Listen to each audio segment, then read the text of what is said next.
Nazi experiments unleashed something in 1944, only 2 soldiers survived to tell the truth. December 1944, the Death March. The bullet tore through Private Jack Morrison's shoulder before he heard the shot.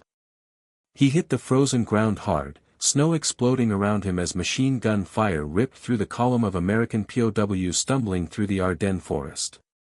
Screams erupted. Men scattered. The German guards were executing them, every last one. Welcome to my channel. Don't forget to like and subscribe for more WWII stories. What you're about to hear remained buried in classified Soviet archives for over 70 years, a tale so disturbing that 3 governments agreed never to speak of it. Until now. Run! Sergeant Tom Reeves grabbed Morrison's collar, yanking him toward the tree-line. Behind them, 37 American soldiers who'd survived the brutal march from Stavelot were being cut down like wheat. The ambush was systematic. Planned. This wasn't battlefield chaos, this was murder. Morrison's vision blurred as Reeves dragged him into dense pines. Blood soaked through his threadbare uniform. His shoulder burned like someone had shoved hot coals into the wound. Behind them, the shooting continued. Methodical. 1 shot. 2 shots. Finishing the wounded. Keep moving. Reeves hissed. The sergeant was gaunt, hollow-eyed from 3 weeks of captivity and forced marching. They'd barely eaten. Frost covered their beards. Morrison's feet were wrapped in strips of torn blanket, his boots had been taken weeks ago. They crashed through undergrowth, branches clawing at their faces. The forest was a maze of shadows and snow. Morrison stumbled, fell. Reeves hauled him up. Behind them, German voices shouted commands. Dogs barked. The hunt had begun. The impossible shelter. They ran for what felt like hours but was probably 20 minutes. Morrison's legs gave out near a rocky outcropping half buried in snow. He collapsed, gasping, blood trailing behind them like breadcrumbs. We're dead, Morrison wheezed. They'll track us. Reeves wasn't listening. He was staring at something, a dark opening in the rocks, partially concealed by ice and fallen branches. There. Move. It was a cave. Shallow, maybe 15 feet deep, but the entrance was narrow enough that 1 man with a rifle could hold it. Reeves shoved Morrison inside, then turned, weapon raised. Wait. Morrison grabbed his arm. You hear that? The forest had gone silent. No dogs. No shouting. No pursuit. The 2 men exchanged glances. Something was wrong. The watcher in the snow. They huddled in the cave as darkness fell. Morrison's shoulder throbbed. Blood had frozen to his uniform. Reeves kept watch at the entrance, his rifle, stolen from a dead guard during their escape, aimed into the blackness. They should have found us by now, Reeves muttered. Our tracks are clear as day. Morrison didn't answer. Shock and blood loss were pulling him under. He drifted in and out, dreaming of home, of his mother's kitchen, of anything but this frozen hell. Then Reeves went rigid. Jack. Wake up. Morrison's eyes snapped open. Through the cave entrance, illuminated by moonlight reflecting off snow, stood a figure. Human-shaped. But not moving. Just standing there, 30 yards out, perfectly still. German? Morrison whispered. Don't know. Reeves's finger tightened on the trigger. Hey. Identify yourself. The figure didn't respond. Didn't move. Didn't breathe visible breath into the frigid air. Reeves fired. The shot cracked through the night. The figure vanished, not fell, not ran, vanished like smoke. What the hell, Morrison started. Movement erupted from the forest. But not from where the figure had been. From behind them. Impossible. The cave had no back entrance. Both men spun. Standing in the deepest shadows of the cave was a woman. Tall, wrapped in furs and leather that looked a century old, her face hidden beneath a hood. In her hands was a rifle, but not like any Morrison had seen. The wood was carved with symbols. The metal gleamed with an unnatural sheen. "You should be dead," the woman said in perfect English, though her accent was strange, Native American, Morrison thought, but older somehow. Ancient. Reeves swung his rifle toward her. She didn't flinch. "Who are you?" "Someone who's been watching." Her eyes caught the moonlight, amber, like a wolf's. "The Germans who hunted you are dead. All 7 of them and their dogs. I made sure you wouldn't be followed." Morrison tried to speak, but his throat was dry. "Why?" "Because you're not supposed to die here." She stepped closer. In the dim light, Morrison saw her clearly now, indigenous features, ceremonial braiding in her dark hair, and something else. Something in her eyes that spoke of things beyond this war, beyond this moment. "3 days ago, I received a message," she continued. "Carried on the wind from my grandmother's grandmother. She said 2 men would need help in these woods, men who carried something the world would need to survive what's coming after this war ends." "Lady, we're just grunts," Reeves said. "We don't carry anything but lice and frostbite." Her gaze locked on Morrison. "One of you does. One of you saw something at Stavelot before you were captured.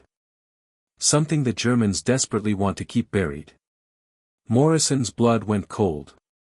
The documents. The photographs he'd found in that abandoned SS headquarters. The ones he'd hidden inside the lining of his uniform before the Germans overran their position. "How do you?" "I know many things." She knelt beside him, examining his wound with practiced efficiency. Her fingers were warm despite the cold. "This bullet needs to come out." "Hold still." "Wait," Morrison gasped as she pressed something against the wound. Heat flooded through him, intense but not painful. The throbbing eased. When she pulled her hand away, the bleeding had stopped. Reeves backed against the cave wall, rifle shaking. "What are you?" "A guardian. A keeper of old ways. And right now, your only chance of surviving the next 72 hours. She stood, slinging her rifle across her back. "The SS has a kill squad in these woods. Not regular Wehrmacht, Waffen-SS Jaeger Division fanatics who've been hunting something in this forest for weeks. They found it yesterday." "Found what?" Morrison asked. "Something that should have stayed buried." Her expression darkened. "Something they're going to use to turn this war even darker than it already is. And you two are going to help me stop them." Reeves laughed, a sharp, desperate sound. "Lady, I don't know what kind of crazy you are, but we're wounded, half-frozen, and unarmed except for 1 rifle with maybe 6 rounds." She smiled, a predator's smile. "Then it's a good thing I brought friends." From the darkness behind her emerged shapes. 3 more figures, moving with inhuman silence. Native Americans, Morrison realized, dressed like the woman. Warriors. Each carried weapons, some modern, some ancient. "These woods have secrets," the woman said. "Old secrets. The kind that don't like being disturbed by Nazis playing with forces they don't understand." Outside, somewhere in the forest, a scream erupted. Human. German. Cut short with horrible finality. "What's out there?" Morrison whispered. The woman's amber eyes gleamed. "What the SS woke up. And what you're going to help me put back to sleep, if you want to see home again." Thunder cracked overhead, though the sky was clear. The temperature in the cave dropped 20 degrees in seconds. Morrison's breath came in visible clouds now. Frost crept across the cave walls, forming patterns that looked almost like writing. Ancient writing. Reeves crossed himself. "This isn't real. None of this is real." "Oh," It's real, the woman assured him. More real than anything you've seen in this war. The question is, are you brave enough to face it? Or would you rather I leave you here for what's coming? As if in answer, howling erupted from the forest. Not dogs. Not wolves. Something else. Something that made Morrison's primitive hindbrain scream danger in a way German machine guns never had. The woman moved to the cave entrance, her rifle ready. Over her shoulder, she said, "Decide quickly. They've caught our scent." The cave entrance suddenly went dark, not from night, but from something massive blocking the moonlight. Something breathing. Something that shouldn't exist outside of nightmares or ancient legends whispered around dying campfires. And it was trying to get inside. Next 19:26 Part 2, Survival and Counterattack. The beast at the threshold. The thing blocking the cave entrance wheezed, a wet, rattling sound that turned Morrison's guts to ice. He couldn't see it clearly, just a massive silhouette against the snow, but the smell hit him like a fist, rotting meat mixed with cordite and something chemical, something wrong. The woman raised one hand. Her 3 companions moved instantly, forming a defensive line. She spoke in a language Morrison didn't recognize, guttural, ancient, and the thing outside recoiled. Not fled. Recoiled, like it understood and feared what she'd said. What the hell is that? Reeves pressed himself against the cave wall, his stolen rifle suddenly feeling like a toy. A mistake, the woman replied, her voice tight. The SS found a burial site 3 miles north. Old. Pre-Columbian. The kind of place my ancestors marked with warnings carved in stone. They dug it up anyway, looking for gold or artifacts to please Himmler's occult obsession. She chambered around in her rifle, the sound was different, sharper, like metal singing. They found something else. The creature outside moved. Morrison caught a glimpse, too many limbs, skin that looked like it had been stretched over something not built for it, eyes that reflected red in the darkness. Then one of the warriors threw something, and flame erupted at the cave mouth. The thing shrieked and lurched backward into the trees. Move! The woman grabbed Morrison's good arm and hauled him up. That fire won't hold it long. These things, they're drawn to death, to violence. This whole forest is feeding them now, after weeks of battle. They're getting stronger. They burst from the cave into chaos. The forest was alive with movement, shadows that didn't match the trees, sounds that came from too many directions at once.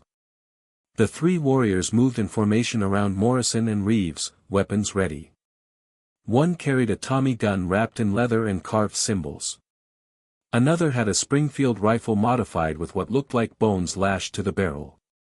This way.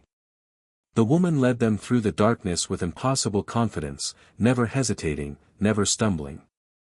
Morrison's shoulder screamed with every jarring step, but terror kept him moving. Behind them, something crashed through the undergrowth. Heavy. Fast.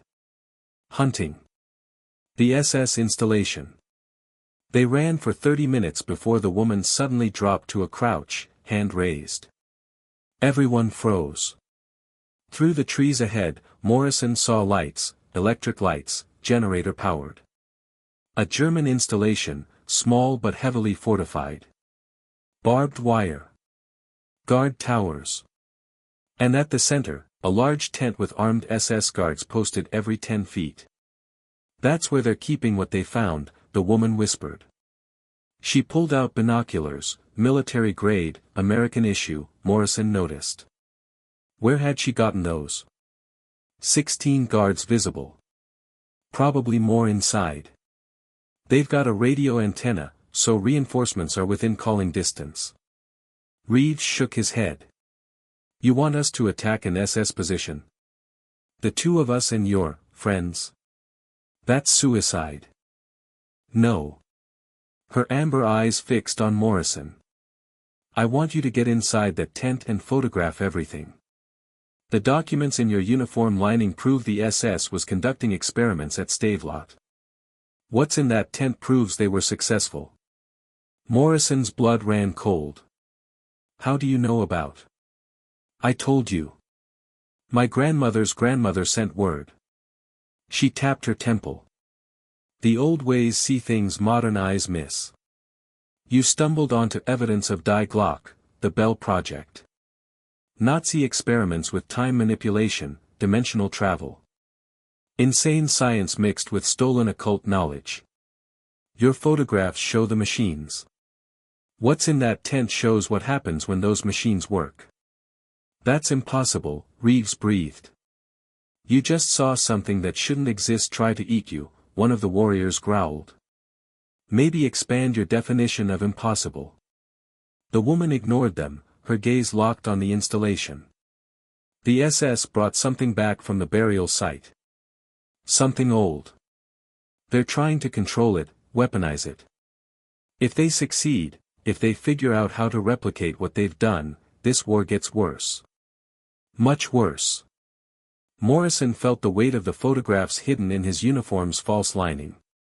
He'd thought they were just evidence of war crimes, of Nazi atrocities. But this. Why us? He asked quietly. Why not you and your people? She turned to him, and for the first time, he saw something like sadness in those wolf eyes. Because if we fail, you need to survive. Those photographs need to reach Allied command. The world needs to know what the Nazis were attempting, even if they don't understand it for another 50 years. She stood, checking her rifle. We're going to cause a distraction. When the guards converge on our position, you two slip in from the east, photograph everything in that tent, and get out. My people will hold them long enough for you to escape. That's a suicide mission, Reeves protested. Yes. She smiled that predator's smile again. Good thing we're already dead. The assault begins. Before Morrison could ask what she meant, she was moving. Her 3 warriors spread out, disappearing into the forest like smoke. Reeves and Morrison crouched in the undergrowth, watching the installation, waiting. Nothing happened for 5 minutes. 10. Morrison started to wonder if the first explosion turned the Western Guard tower into a fireball. German voices screamed. Sirens wailed. Soldiers poured from the tents, weapons ready, boots crunching in snow as they rushed toward the blast. Then the shooting started. Morrison had been in combat for 8 months. He knew the sound of battle. But this was different. The rifles cracked with that strange, sharp tone, like the woman's weapon. And every shot found a target. German soldiers fell, clutching throats or chests, dropping before they could even identify where the attack was coming from. Now. Reeves grabbed Morrison's arm, and they ran. The eastern perimeter was chaos. Guards were abandoning posts, rushing to reinforce the western side. Morrison and Reeves hit the wire, Reeves cutting through with pliers stolen from a dead guard 3 weeks ago. They squeezed through, ran for the central tent. Morrison's shoulder throbbed. His vision swam. But he pushed forward, driven by something he didn't fully understand. The woman's words echoed in his head, the world needs to know. They reached the tent. Reeves stood guard while Morrison ducked inside. And stopped dead. Inside the tent. The tent was 20 feet square, lit by harsh electric lights powered by a humming generator outside. In the center sat a structure, calling it a machine felt wrong. It was part German engineering, part something else. Ancient stonework carved with symbols similar to those Morrison had seen in the cave. Copper coils wrapped around pillars of basalt. At the center, suspended in what looked like crystallized lightning, was a body. Human. Mostly. Its skin was gray, stretched tight over bones that bent at wrong angles. The face was frozen in a scream. But the worst part was the eyes, they were open, and they were moving, tracking Morrison as he stumbled closer. It's alive. Papers littered a folding table nearby, German technical documents, photographs, sketches. Morrison's hands shook as he pulled out the miniature camera he'd hidden in his boot. He started photographing everything, working fast despite the horror churning his stomach. The documents told a story. The SS had found the burial site while searching for ancient artifacts.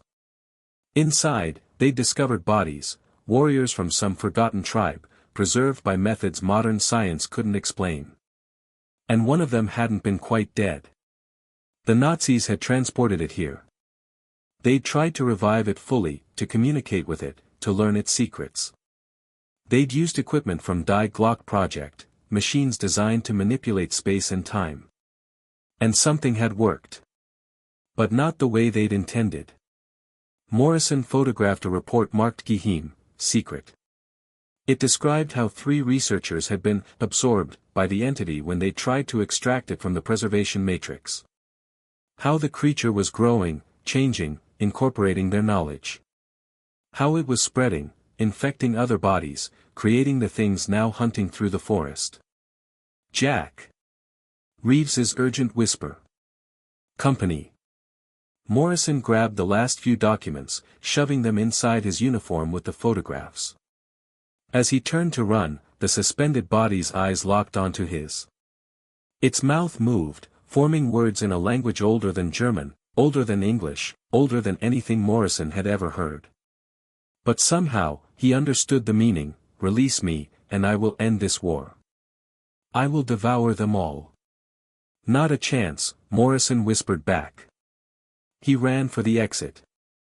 Reeves was firing at German soldiers emerging from the smoke and chaos. The distraction was working, but barely. They had maybe 30 seconds before they were overrun. Then the woman appeared, materializing from shadows that shouldn't have concealed her. Blood streaked her face, but her eyes blazed with something fierce and alive. Did you get it? Everything. Morrison gasped. Good. Because we're burning it. She pulled a device from her belt, looked like dynamite wrapped in leather and carved bone. This tent, the machine, the creature, all of it goes. What about studying it? Reeves asked, still firing. Learning how to. Some knowledge, the woman said coldly, should stay buried. My ancestors understood that. The Nazis didn't. Now everyone pays the price. She threw the device into the tent. It landed at the base of the machine. Nothing happened for 3 seconds. Then light erupted, not fire, but something else. Pure white, searing, like staring into the heart of creation. The creature inside the machine screamed. The sound wasn't physical, it bypassed Morrison's ears and drilled straight into his brain. He fell to his knees, hands over his head, feeling like his skull might split open. Then silence. Absolute. Deafening. When Morrison looked up, the tent was gone. Not burned, gone. The ground where it had stood was smooth, covered in frost that glittered in the moonlight. The machine, the documents he hadn't photographed, the creature, all erased. What did you do? Morrison breathed. Closed a door that should never have been opened. The woman helped him up. Her face was grim. But there are more doors. The Nazis found other sites. They have other machines.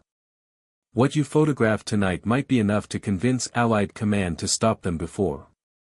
Gunfire erupted. Close. Too close.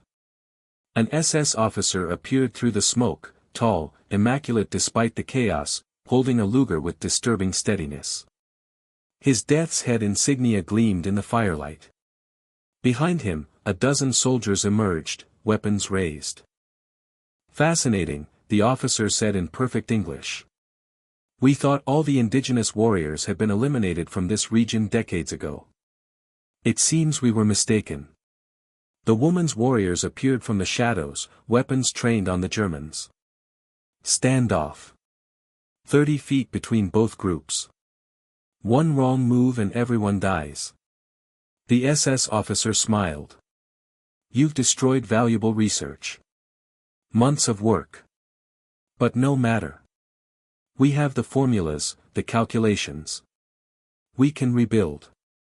And we still have 4 other sites operational. Not for long, the woman replied. Perhaps. The officer's smile widened. But you'll never reach them. Not before we complete our work. Not before we open doors your primitive ancestors could only fear. He raised his Luger, not at the woman, but at Morrison. Those photographs need to disappear. Along with the man carrying them. Time stretched. Morrison saw the officer's finger tighten on the trigger. Saw Reeves start to move, too slow, too far away. Saw the woman's eyes widen.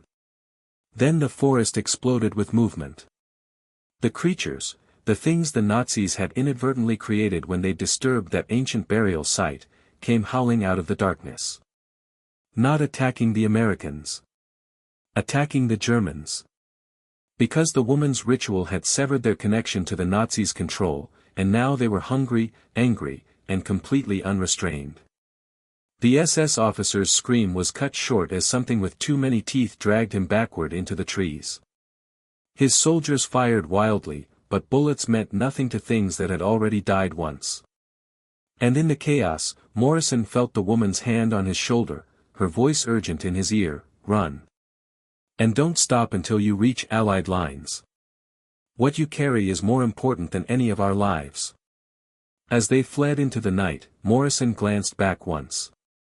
The installation was being torn apart, not by fire, not by explosives, but by hungry shadows that had been sleeping beneath the earth for thousands of years, waiting.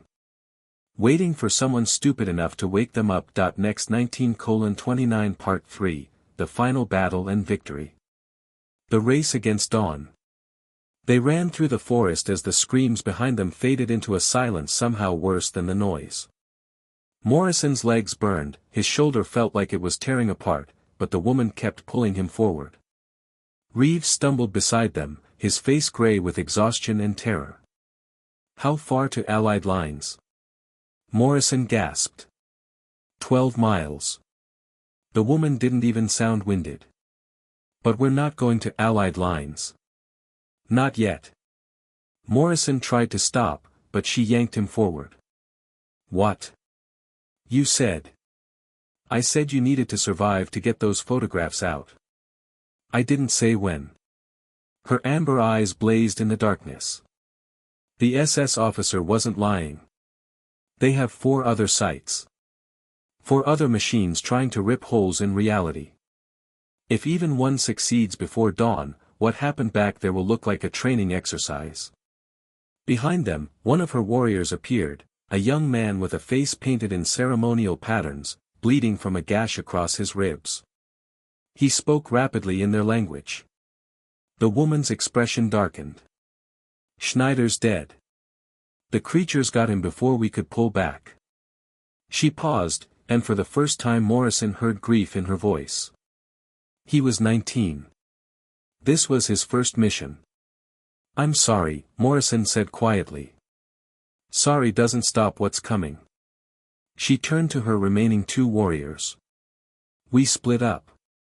Kills at dawn, you take these 2 northeast to Site 3. It's the closest. Small Moon and I will hit Site 4 simultaneously. We coordinate strikes at 0400 hours, that's 90 minutes from now." "That's insane," Reeves protested. "We don't even know where these sites are, and we're outnumbered, outgunned." "We're alive," the woman cut him off. "Which means we still have a chance. The Nazis think they control ancient power. They're wrong. Power like this doesn't get controlled, it gets respected, or it destroys you." She pulled out a map, marked with 4 locations. "These sites are all connected to ley lines, energy paths my ancestors mapped thousands of years ago. The Nazis found our maps, stole our knowledge, but they don't understand what they're doing. They think it's just energy to be harnessed. And it's not." Morrison asked. "It's alive. Conscious. Old beyond measure. And very, very angry at being disturbed." She folded the map, handed it to the warrior called Kills at Dawn. The machines amplify the ley line energy, trying to force openings between worlds. But if we can destroy the machines at the exact same moment across multiple sites, the backlash will close all the openings at once. Permanently. Or kill us all, Small Moon added grimly. Probably that too. The woman checked her rifle, that strange weapon that seemed to hum with its own energy.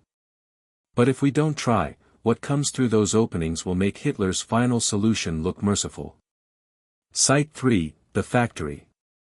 Kills at Dawn led Morrison and Reeves through terrain that should have been impassable in the dark. The warrior moved like he could see in pitch blackness, avoiding German patrols with uncanny precision. Once, they lay flat in the snow while an entire Wehrmacht company marched past, close enough that Morrison could smell their cigarettes. They reached Site 3 just before 0330 hours. It wasn't a camp, it was a factory. An entire underground facility carved into a mountainside, camouflaged with netting and false snow.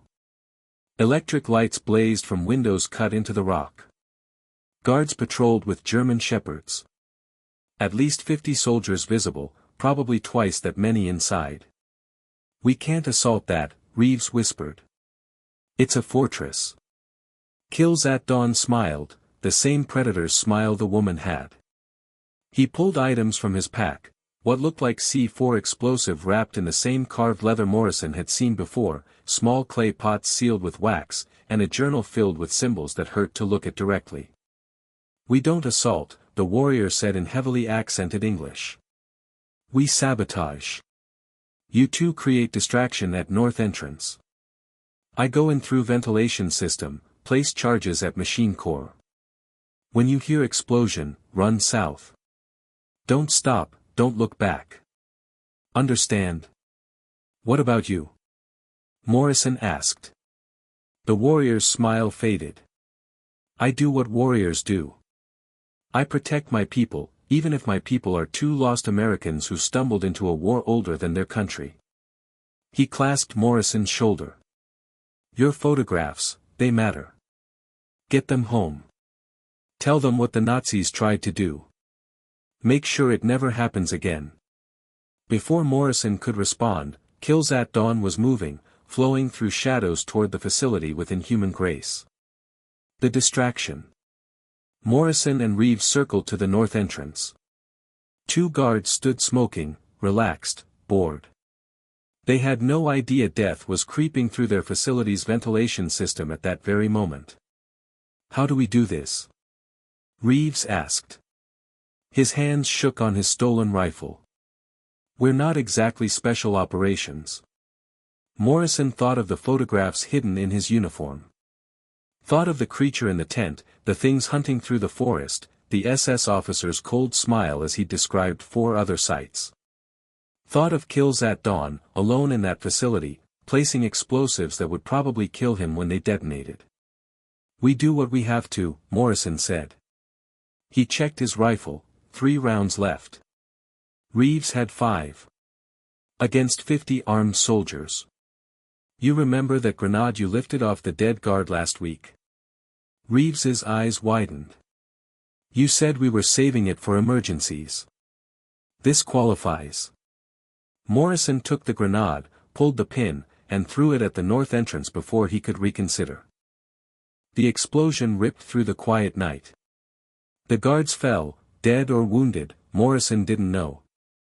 Alarms shrieked. Soldiers poured from the facility entrance, weapons raised, shouting in German. Morrison and Reeves fired. 2 soldiers dropped. Then they were running, bullets chasing them through the snow, impacts throwing up white powder around their legs. They made it maybe 100 yards before German fire forced them to dive behind a fallen log. Bullets chewed into the wood, splinters flying. Reeves returned fire until his rifle clicked empty. "That's it," he gasped. "I'm out." Morrison had 1 round left. 1. Against at least 20 soldiers advancing on their position, surrounding them, cutting off escape routes. This was it. The end. He'd failed. The photographs would die with him in this frozen forest, and the Nazis would keep experimenting, keep opening doors that should stay closed, keep. The facility exploded. Not a normal explosion. Light erupted from every window, every door, every ventilation shaft, pure white light like what the woman had used to destroy the tent. The mountain shook. The ground beneath Morrison's feet rippled like water. The advancing German soldiers stopped, turned, stared in horror as their facility tore itself apart. Not from fire or shrapnel, but from something else. Something that had been caged inside those machines, trapped by Nazi arrogance, now suddenly, violently free. Screams erupted from inside the mountain. Not human screams.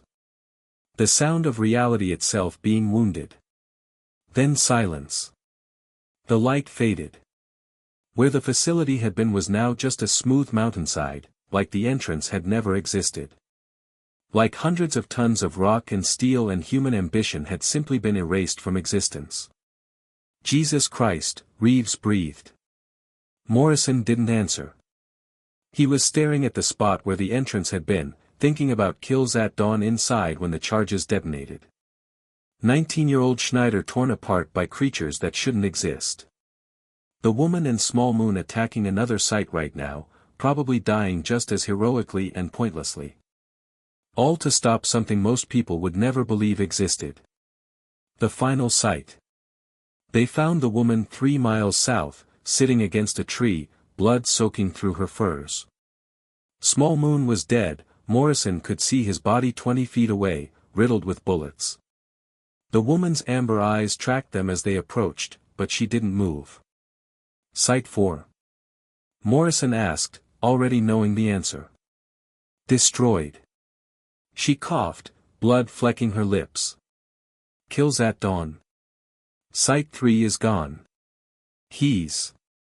Morrison trailed off. The woman nodded, unsurprised. Accepting. 2 sites left. Sites 1 and 2. 30 miles apart. We can't hit them both simultaneously now. Not without. She tried to stand, collapsed back against the tree. Not without me. Reeves dropped beside her, examining the wounds. Your gut shot. Maybe lung shot too. You need a medic, a hospital. I need to stop the machines. She grabbed his collar with shocking strength. But I can't. So you have to.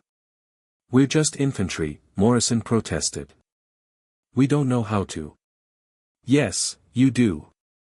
She pulled something from her pack, the journal Kills at Dawn had been carrying. The rituals are written here. The words, the gestures, the intent. You speak them at the machine's core, and the power turns inward, collapses the opening. It's not complicated. Children in my tribe learn this by age 10. Morrison took the journal. The symbols inside writhed in the firelight, making his head ache. I can't read this. You don't read it. You feel it. She pressed a hand to his chest, and warmth flooded through him, not physical warmth, something deeper. The photographs you carry prove what the Nazis did. This journal proves how to stop it. Choose one site. Go. Do what must be done. What about the other site? Reeves asked. The woman smiled, blood-stained and fierce. I'll handle it. Give me your rifle. Help me to my feet. Then run, and don't look back. They propped her against a tree facing south, toward Site 2, Morrison guessed. She checked the rifle, chambered around with steady hands despite her wounds.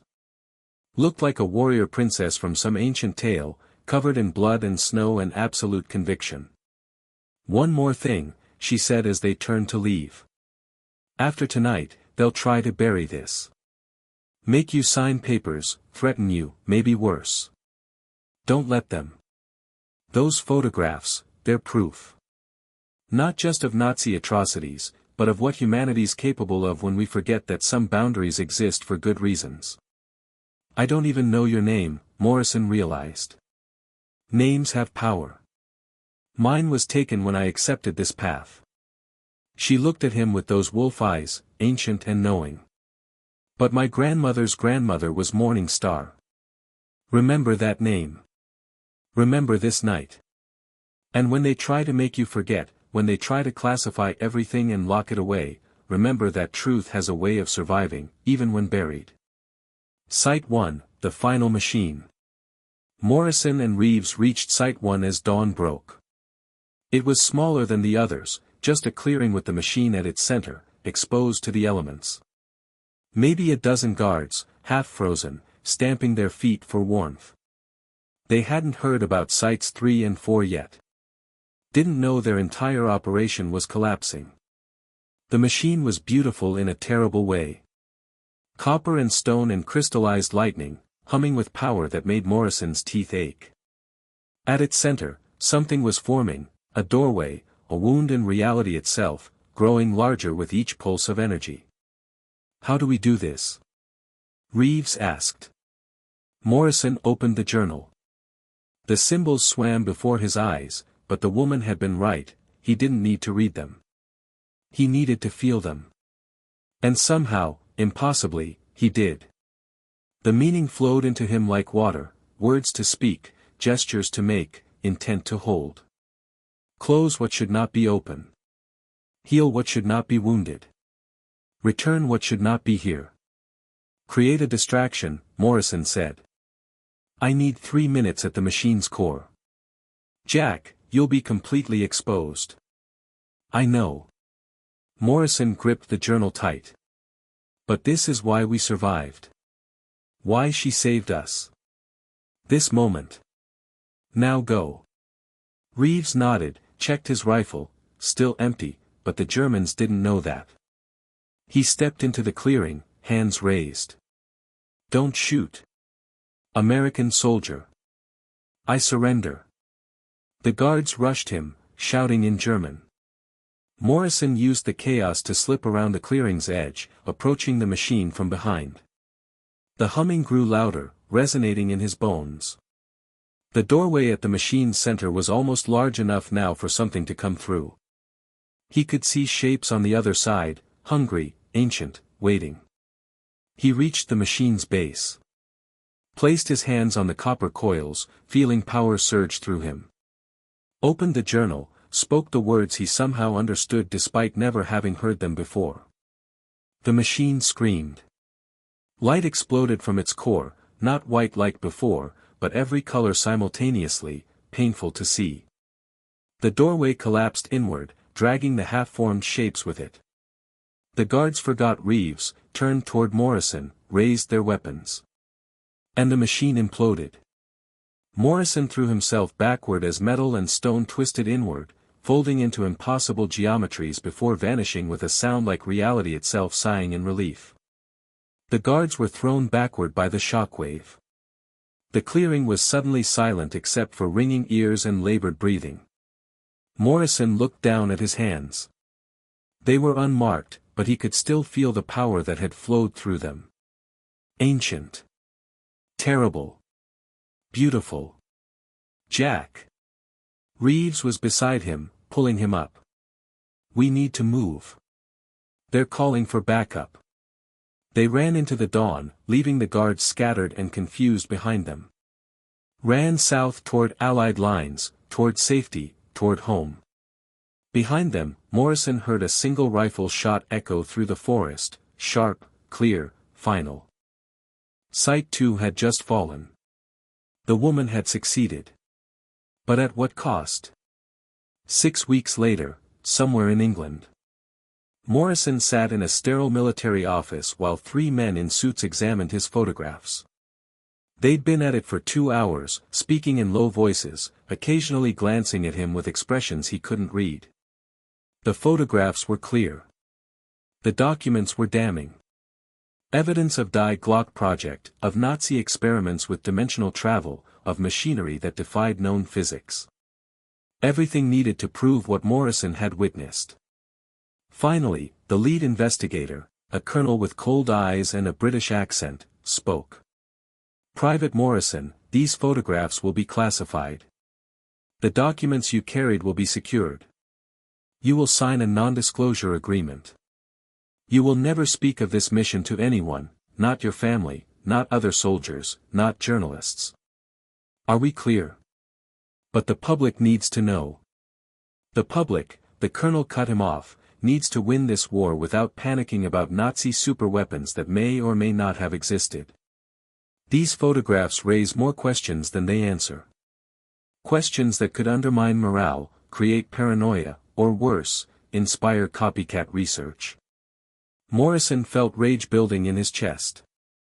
Men died for this information. Good men. They deserve to be honored quietly. Another suit leaned forward. Private, we understand your frustration. But this isn't about covering up atrocities. It's about preventing proliferation.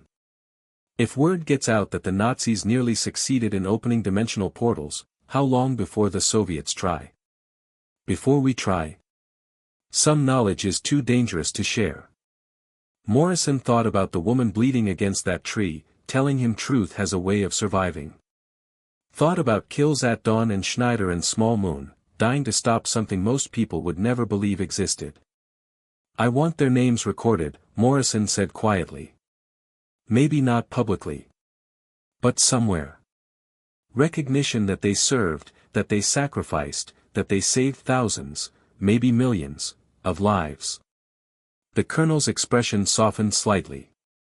We can arrange that. A classified memorial.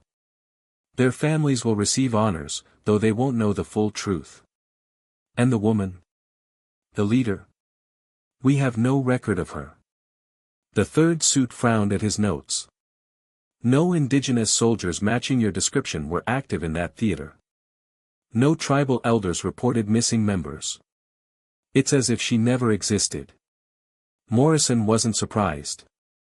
Names have power, she'd said. She'd given hers up for this path. There's one more thing, the colonel added. Sergeant Reeves has already signed his NDA. He's being transferred to the Pacific Theater. You two will not see each other again during your service. Cleaner that way. Cleaner, Morrison repeated bitterly. Private, you did your duty. You stopped something terrible. That should be enough. 75 years later, 2019. The elderly man sat in his Montana cabin, morning sun streaming through windows that overlooked the Apsarika Range. Jack Morrison, 94 years old now, still woke before dawn. Old habits from the war years. He poured coffee, settled into his chair, and opened the leather journal he'd kept hidden for 3/4 of a century. Inside were sketches, his own attempts to recreate the symbols from the indigenous journal the woman had given him. He'd never mastered them, never fully understood them, but he'd kept trying. Kept remembering. A knock at his door. Unusual. He lived 20 miles from the nearest town, deliberately isolated. He opened the door to find a young Native American woman standing on his porch. She had amber eyes. Mr. Morrison, she said gently. My great-grandmother sent me. She said you'd kept your word. That you never forgot. Morrison's hand trembled on the doorframe. Your great-grandmother. She was called Morning Star in her youth. Later, she took the path of the Guardian. She died last month, but before she passed, she made me promise to find you. To tell you the truth survived, just like she said it would. The young woman handed him a package. Inside was a rifle, modified, carved with symbols, ancient and powerful. And a note in handwriting he recognized despite 7 decades passing. Thank you for remembering, soldier. The photographs were finally declassified last year. Scholars are beginning to understand what the Nazis attempted. Some doors are starting to close. But others remain open, and new guardians are needed. If your children or grandchildren wish to learn the old ways, send them to the Northern Cheyenne Reservation. We'll be waiting. Morrison looked up at the young woman with tears in his eyes. Was she? She lived a long life. 98 years. Saw her great-great-grandchildren born. Taught us the traditions, the responsibilities. The young woman smiled. She also told me to tell you that kills at dawn and the others are honored among our people. Their names are spoken with pride. They're remembered. Thank you, Morrison whispered. After the young woman left, Morrison sat with the rifle across his lap, feeling its weight, its power, its purpose. Outside his window, the mountains stood eternal, ancient guardians themselves, keeping watch over secrets buried in their depths. Some stories take decades to be told. Some truths wait generations to emerge. But they survive, passed down through whispers and warnings, through classified documents slowly declassified, through old soldiers who refuse to forget. Morrison picked up his phone, a modern miracle that still amazed him, and called his granddaughter. She was studying anthropology at the University of Montana. Maybe it was time to tell her about the winter of 1944, about the war beneath the war, about the guardians who walked ancient paths to protect a modern world. Maybe it was time for the truth to finally, fully, come to light. Because some secrets aren't meant to stay buried forever. Some are meant to be remembered, honored, and passed on, so that when the next door starts to open, when the next boundary gets violated, there will be guardians ready. Guardians who remember that some powers must be respected, some knowledge must be protected, and some battles are won not with bullets and bombs, but with wisdom older than nations, stronger than steel, and more enduring than empires. The photographs Morrison took that frozen night in 1944 now sit in the National Archives, available to any researcher who knows where to look. The truth survived. Just like she promised. Just like it always does.